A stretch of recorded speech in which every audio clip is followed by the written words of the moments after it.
We're going to move on to our next topic. And it's a topic that I brought up to you guys in the group chat a couple days ago because I'm like, I don't know what everyone on NBA Twitter is thinking. So obviously, as the host of the pod, I have to bring us diverse discussions.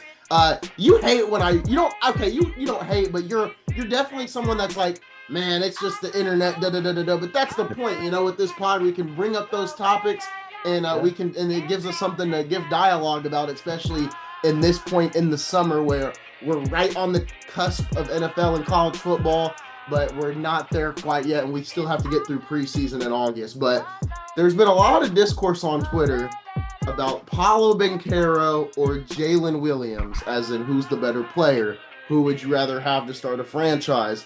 And then they got into more conversation. You got Thunder fans saying, well, I would take Chet Holmgren over Paolo Banchero. And then you've got other people coming in, and they've been, there's a podcast that I like to watch. It's called Pick a Side Podcast. And they did Would You Rather, and it was like Paolo Banchero or Kyrie Irving. And that one had a little bit of like, I don't know, because Paulo's younger, Kyrie still really, really good. But so there's been a lot of discourse on where does Paolo Banchero rank among the current NBA players right here, right now. I saw somebody show some stats. It was a side-by-side, and they were like, I would take Jalen Johnson in Atlanta over Paolo Banchero right now. And to all those people, all I have to say is Paolo Banchero is going to be a top 5 player in the NBA in a couple years. And we're having this discourse about Jalen Williams. I think Jalen Williams is great, but Jalen Williams is Jaylen Brown at best. He's not going to be on the level of Paolo Banchero. He's a great player,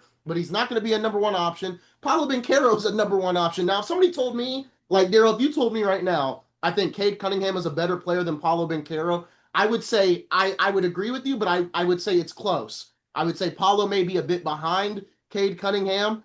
But I think the discourse around Paulo and the players that he is being put underneath of, I think it's a disgrace because I think his ceiling is higher than a lot of these players' ceilings ever got to or ever it will get to, especially Jalen Williams and especially Chet Holmgren.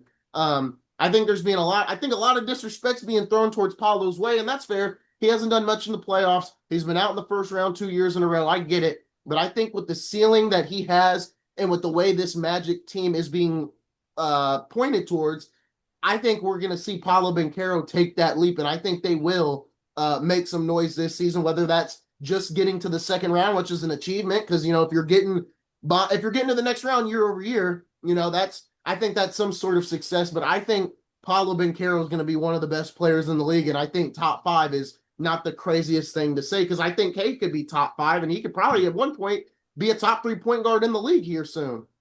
No, I agree with you. I know that we have a lot of discord between ourselves, especially yesterday, talking about some things. But to that point, one of the things when we're talking about this, we're prisoners of the moment. We've talked about that a lot. And if you look at, Banchero and Williams side by side as players, right? Williams is a champion this year. Great, wonderful. But we're talking about player wise. There's no way I would pick Williams over Banchero.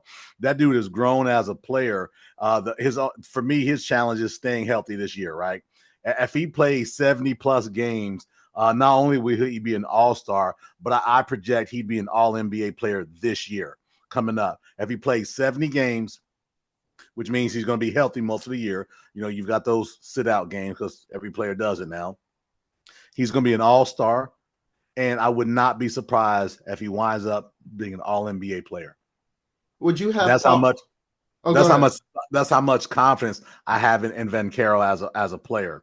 Now, to your point about he along with Chet Holmgren, bigger guys coming in. Yeah, I would take Banchero all day and twice on Sunday over the young man in Oklahoma City, Chet Holmgren. I absolutely would.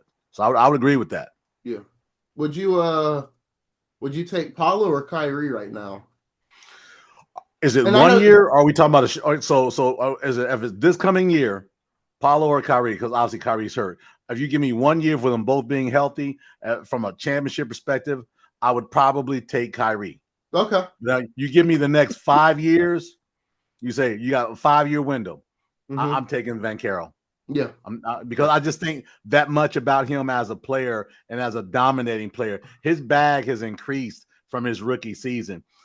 He's got the post game, and now also he's stretched it out to 20-footers, right? Yeah. So I believe that the young man has of these players we've named, not named Kyrie, his ceiling is higher than any of those other guys. Even Cade? Including Cade. Now, mind you, here's the thing. Oh, okay. Yeah, Cade is tough, man. Well, I know I know you're high on Detroit, and we've talked about that. Yeah, we talked about tough. it with Alex but Golden. Banchero, for me, Banchero seems like a combination of a James Worthy / I'm trying to think of somebody else who's a bigger post type of guy. James Worthy-esque. That's what he reminds me a little bit of. But he's bigger. He's bigger. He's broader, right? And he can put the ball on the deck a little better than James as well. So that's high praise because everybody knows how much I love James Worthy as well. Yeah. But Banchero, man, I think he's going to be a difference-making type of player.